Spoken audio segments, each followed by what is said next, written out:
আসসালামু আলাইকুম সবাইকে। কেমন আছেন সবাই? আশা রাখছি আল্লাহর অশেষ রহমতে সবাই অনেক বেশি ভালো আছেন, সুস্থ আছেন। এই প্রত্যাশা, এই শুভকামনায় আপনাদের সবাইকে আকন্দ হোমস ডায়েরির আরও একটি নতুন ভিডিও দেখার জন্য ওয়েলকাম জানাচ্ছি। আমি নিপু আছি আপনাদের সাথে। আশা রাখছি আপনারাও থাকবেন পুরো ভিডিও জুড়ে আমার সাথে।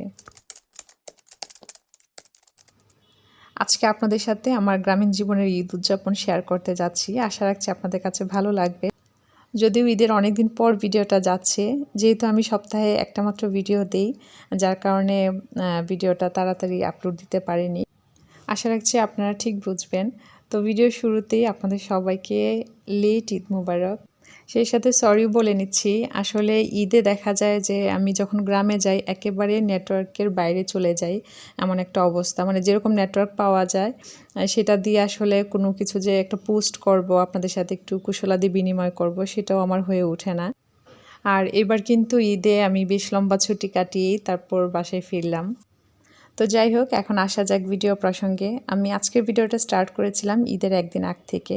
আমরা বাড়িতে যাই শুক্রবারে, ঈদ তো হয়েছিল সোমবারে। তো শুক্রবারে বাড়ি যাই আর তার পরদিন যাই আমার বাবা বাড়ি।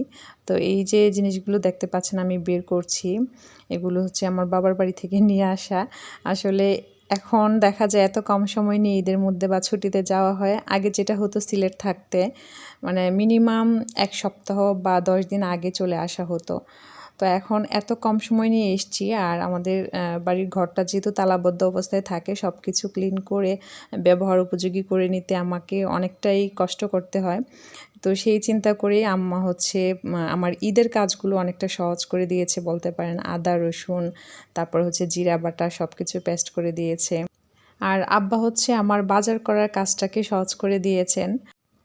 আর আমি যখন এই জিনিসগুলো বের করছিলাম, এই কেয়া সাবানটা দেখে যেন সেই শৈশবে ফিরে গিয়েছিলাম। আমার মনে হয় আমার মতো অনেকে আছেন যারা এই কেয়া সাবান দেখলে সেই ছোটোবেলার কথা মনে পড়ে। কারণ একটা সময় কেয়া কসমেটিক্স, কেয়া প্রোডাক্ট এত বেশি চলতো। তো আপনাদের মধ্যে কে কে আছেন যে কেয়া কোনো প্রোডাক্ট দেখলেই সেই ছোটোবেলার কিছু না কিছু মনে পড়ে যায়? আমাকে কমেন্টস করে জানাতে পারেন। তো এদিকে আসার পরপর দেখি যে আপনাদের ভাইয়াও বেশ কিছু বাজার করে নিয়ে এসছে। আর এখানে যে সবজিগুলি দেখতে পাচ্ছেন এগুলো আমি বাবা বাড়ি থেকে নিয়ে চলে এসেছি। এগুলো অবশ্যই আপনাদের ভাইয়া কিনেছে। এই যে বেগুন, তারপর কাঁকরোল, আমি নিয়ে এসেছিলাম ডাঁটা, তারপর আম। আমরা ওই দিন দুপুরবেলার খাবারটা আমাদের বাড়িতেই খাই, দেন আমরা বিকেলবেলা চলে আসি। আসার পরপরই আমি যে কাজগুলো করছিলাম সেগুলোই আপনাদের সাথে শেয়ার করব বলে শ্যুট করে নিয়েছিলাম। আর এটা ঈদের দিনের সকালবেলা। ঈদের দিনের সকালবেলা সবাই হয়তোবা মিষ্টি মুখ দিয়েই দিন শুরু করেন। তবে আমাদের ক্ষেত্রে সেটা হয় না।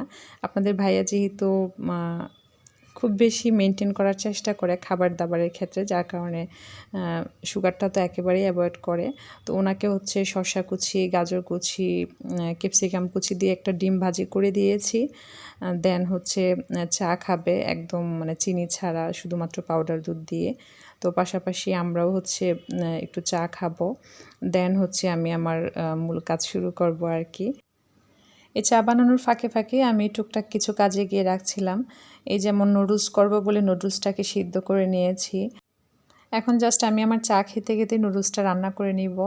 তো আমার গ্রামের বাড়ির কিচেনে কিন্তু কাজ করতে গেলে আমার ভীষণ রকম ভালো লাগা কাজ করে। বুঝতেই পারছেন, এই যে গ্রিন অরণ্য পুরোটাই আমার কিচেনের জানালা দিয়ে দেখতে পাওয়া যায়। আর সবথেকে মজার ব্যাপার এই জঙ্গলে কিন্তু আনাগোনা থাকে মানুষের। তো দেখা যায় এই বাড়ির ওই বাড়ির চাচি শাশুড়িরা বা পরিচিত মানুষ যখন আসা যাওয়া করে, তখন কিন্তু এই জানালা দিয়ে আমি তাদের সাথে কথা বলি। আর সেই কথা বলার কমন কথাগুলো কি গো বিডি আন্নে কবে আইসুইন, কি তার আনতাসুইন। খুব বেশি ভালো লাগে আসলে রান্না করতে করতে যখন তাদের সাথে কথা বলা হয় এভাবে। আর আমরা আসলে মানে লম্বা কোনো ছুটি পেলে কিন্তু গ্রামে চলে আসি, যার কারণে তাদের সাথে আমাদের কানেকশানটাও অনেক বেশি। তো যাই হোক, আমি কিন্তু অফ ক্যামেরাতে নুডলসটা রান্না করে নিয়েছি, পাশাপাশি সেমাইও রান্না করে নিয়েছি। আমার বাসায় দেখা যায় ঈদের দিনের সকালবেলার মেনুটা খুবই সিম্পল থাকে। যেহেতু মিষ্টি জাতীয় খাবার আমরা খুব একটা পছন্দ করি না, তো যাই করি না কেন আসলে বাড়ির অন্যান্য সবাইকে নিয়ে খাওয়া যায় ওই চিন্তা করে করা হয়। বিশেষ করে সেমাই, পায়েস এই জিনিসগুলো যখন করি তখন মূলত সবার কথা চিন্তা করেই করা হয়।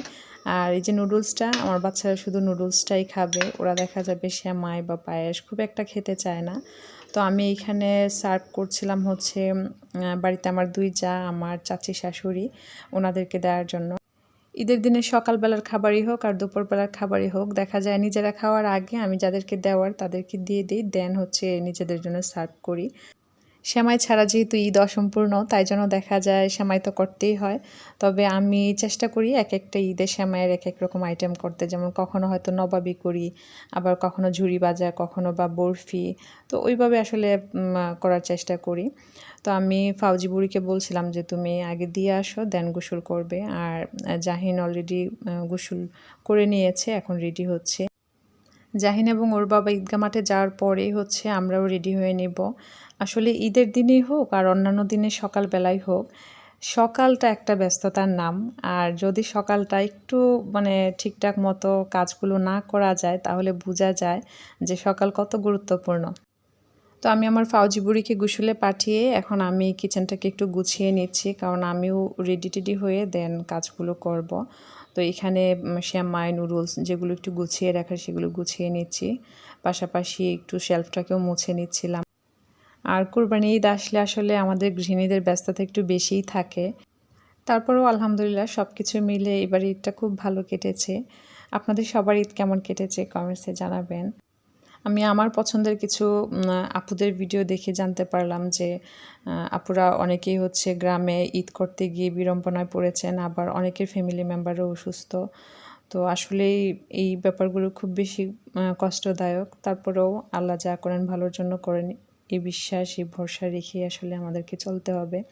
তো সবার প্রতিটা দিন খুব বেশি সুন্দর কাটুক, সবসময় এই দোয়া করি। এই ফুটেজটা ছিল ফাউজি বুড়ি গোসল করতে যাওয়ার আগে ওর বাবা এবং জাহিন যখন ঈদগাহ মাঠে যাচ্ছিল তখনকার। তো হালকা একটু শ্যুট করে নিলাম। তো আমি আমার সকালবেলার বেসিক যে কাজগুলো থাকে, বেড গুছানো, কিচেন ক্লিনিং, ওগুলো করে নিয়েছি। এখন আমি গোসলে যাওয়ার আগে একটু ঠিক করে নিচ্ছিলাম যে কোন শাড়িটা পরবো। আমি প্রতি ঈদে শাড়ি পরি, তো শাড়ি মাস্ট পরাই লাগবে। তো এখানে আসলে আমি শাড়ি বাসা থেকে নিয়ে আসিনি। আমার দেখা যায় গ্রামের বাড়িতে কিছু শাড়ি রাখা থাকে। তো কিছু শাড়ি এমন থাকে যেগুলো আগে মানে এখন পর্যন্ত ভাঁজ খোলা হয়নি। তার মধ্যে যে উপরে যে শাড়িটা সেটা একটা। তো ভাবলাম এটা পরবো, পরে অবশ্য এটা পরিনি, কারণ এটার সাথে ব্লাউজ বানানো হয়নি। আর যে ব্লাউজটা বের করেছি এই ব্লাউজটা অবশ্য সব শাড়ির সাথেই যায়। তো প্রথমে ভেবেছিলাম যে এই শাড়িটা পরবো, পাশাপাশি যদি এটা পরি তাহলে ওই ব্ল্যাক জুয়েলারিগুলো পরবো আর কি। ঈদের দিন শাড়ি না পরলে আসলে ঈদ ঈদ যে ভাইবটা সেটাই মনে হয় পাই না। আমি তো মানে শাড়ি পরে পুরো বাড়ি একবার ঘুরে আসি। আর যদি কোনো কারণে না পরা হয় তাহলে তো সবাই মোটামুটি অবাকই হয় যে কী হলো এবার। মানে আমি ঈদের দিন শাড়ি পরাটা একদমই স্কিপ করি না। আমার এত বছর সংসার জীবনে হয়তো বা আমি 2টা ঈদ মিস করেছিলাম।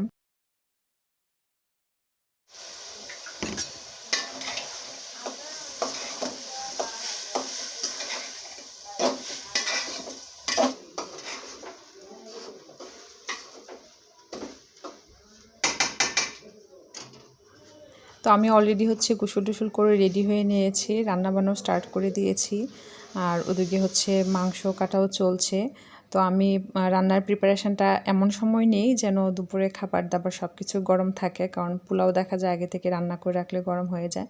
তো পোলাও বসিয়ে এদিকে আমি বাকি রান্নার প্রস্তুতিগুলো নেব। প্রস্তুতি তো দেখতেই পাচ্ছেন অলরেডি নেয়া, জাস্ট টুকটাক যে কাজগুলো বাকি আছে ওগুলোই করে নিব। আর আমাকে কিন্তু গ্রামে এক চাচি হেল্প করেন কাজে, যার কারণে আমার কাজগুলো অনেকটাই সহজ হয়ে যায়।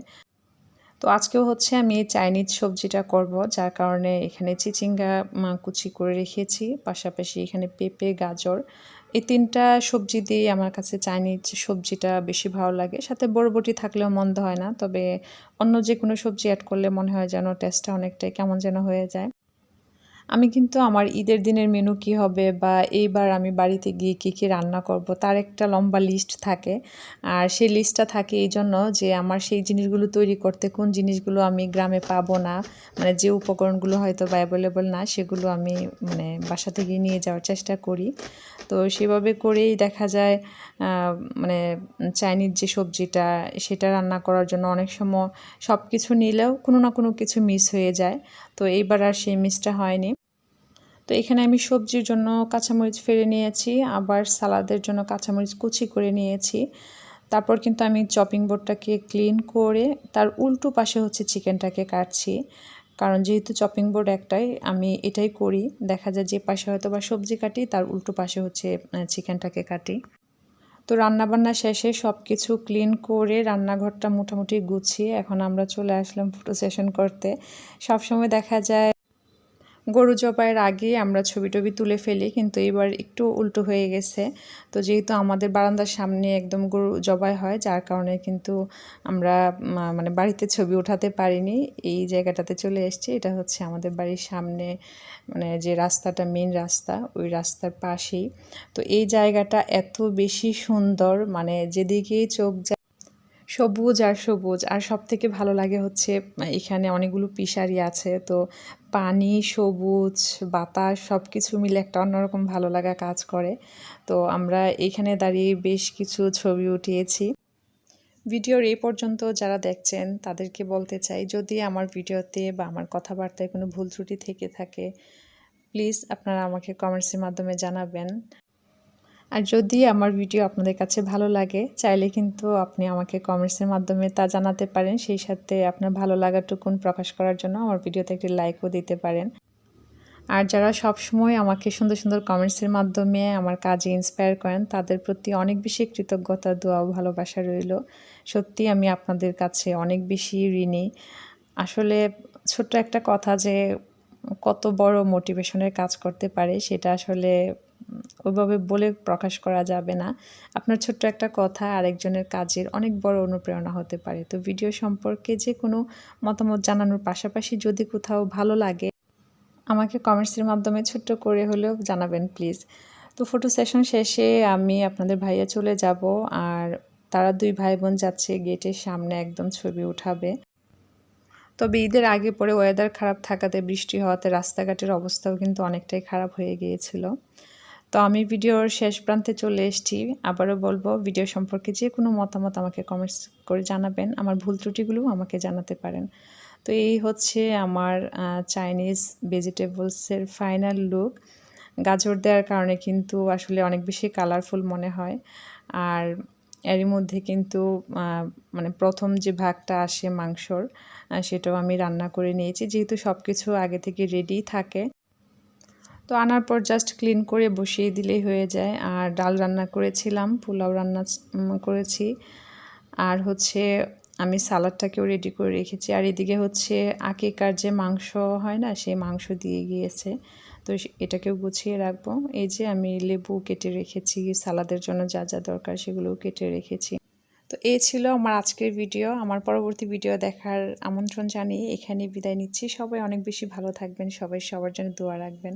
আপনাদের সবার প্রতি আমার অনেক অনেক দোয়ার ভালোবাসা রইল। ধন্যবাদ সবাইকে। আল্লাহ হাফেজ। আসসালামু আলাইকুম।